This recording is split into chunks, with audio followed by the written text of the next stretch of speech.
Maintenant, je vous montre mon petit lieu secret à l'intérieur de Saint-Pardoux.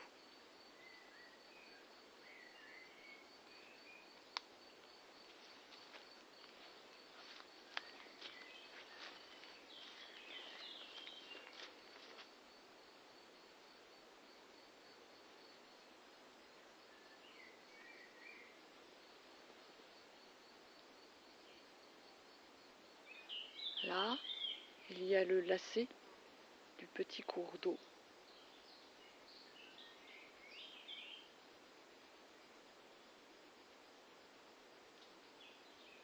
Vous voyez, l'eau vibre. C'est un lacet comme ça. Et je vais derrière.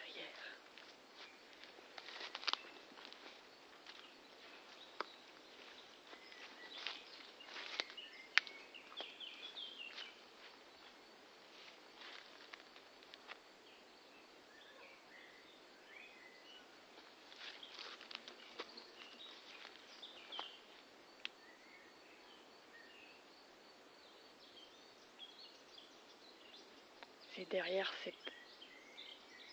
cet arbre-là.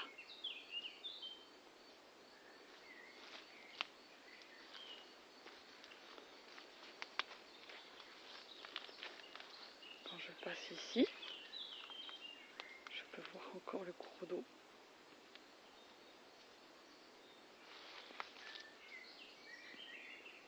Qui fait le lacet.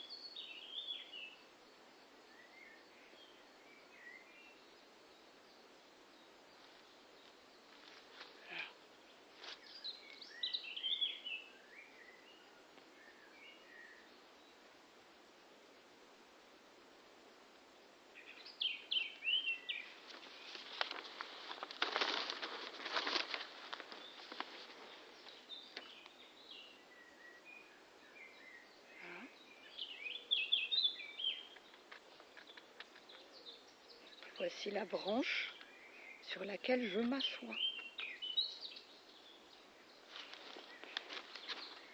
À l'ombre de l'arbre, derrière, ici.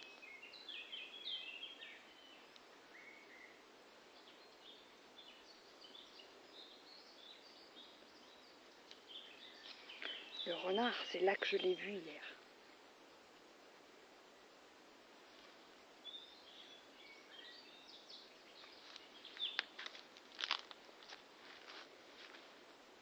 Le petit cours d'eau.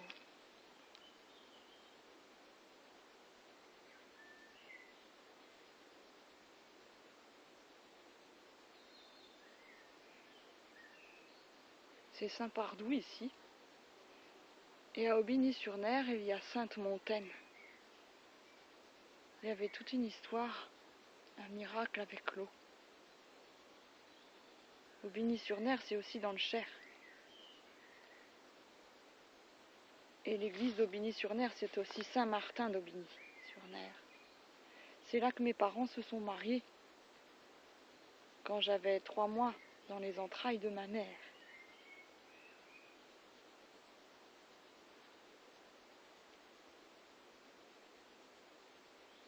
Voilà, le cours d'eau, il va dans ce sens-là.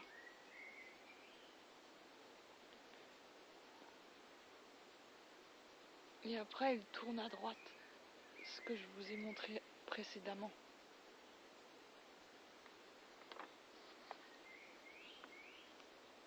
Je vais m'asseoir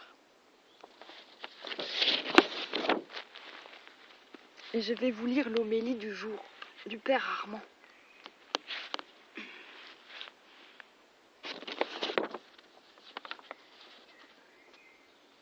Parce qu'aujourd'hui, je me suis sentie très accompagnée par Jésus quand je suis venue jusqu'ici.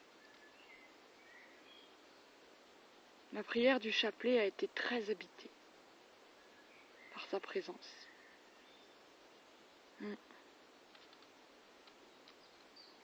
Homélie pour le jeudi de la 4e semaine de Pâques. Jeudi 7 mai.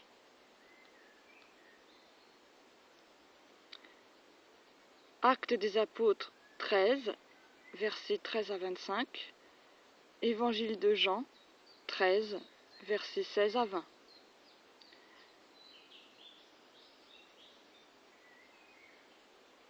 les lectures tirées des Actes des Apôtres que nous lisons comme première lecture de la messe, chaque jour depuis la fête de Pâques, nous font voir ce que l'Église a de plus essentiel. Elle existe déjà depuis la Pentecôte, même si elle ne s'est évidemment pas encore donné les structures qu'elle se donnera par la suite pour réaliser sa mission.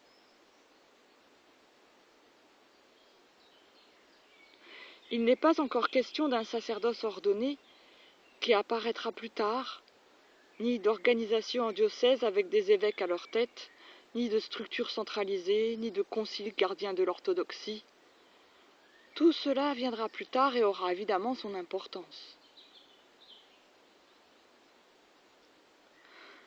Un regard sur cette Église naissante nous permet de voir ce qui en est l'essence même, l'annonce de la bonne nouvelle du salut apportée par le Christ.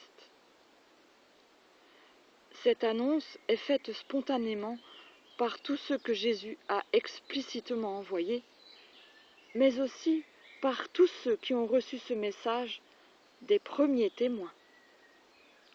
Ce sont d'abord les femmes venues au tombeau le matin du 3e jour, puis ce sont ceux qui ont fait une expérience personnelle du Christ ressuscité, comme les disciples d'Emmaüs ou encore Paul de Tarse. Ce sont ensuite les premiers diacres choisis pour le service des tables lors des assemblées liturgiques, mais qui s'en vont témoigner de leur foi nouvelle jusque dans les terres des païens. C'est Barnabé, envoyé vérifier ce qui se passe à Antioche et qui va chercher Paul à Tarse. C'est le jeune Marc qui se joint à eux, puis qui les abandonne, mais qui sera par la suite le rédacteur de la première des collections de récits sur le Christ, appelée les Évangiles, et qui sera aussi le premier épiscope de l'une des plus vibrantes églises locales des premiers siècles, celle d'Alexandrie. Ce sont les foules de moines qui, ayant reçu la parole dans cette église d'Alexandrie, la porteront avec eux dans les déserts d'Égypte.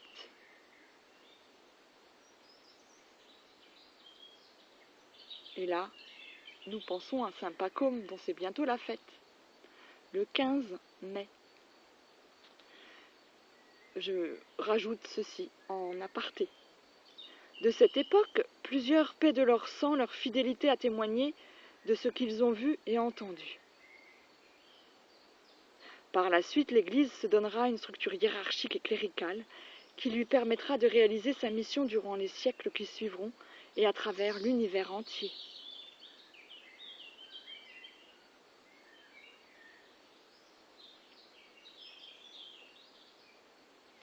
Mais si ce message de Jésus de Nazareth est parvenu jusqu'à nous,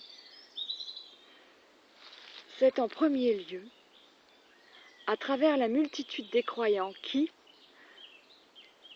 à travers les siècles et les millénaires, ont partagé entre eux et ont transmis aux générations suivantes l'expérience qu'ils avaient reçue et vécue.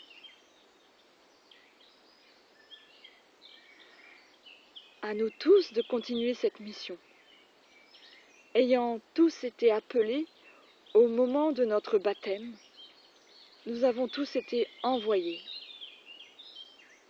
C'est donc de nous tous que Jésus parle lorsqu'il dit, à la fin de l'évangile que nous venons de lire, que je vous invite à lire, « Si quelqu'un reçoit celui que j'envoie, il me reçoit moi-même, et celui qui me reçoit, reçoit celui qui m'a envoyé. »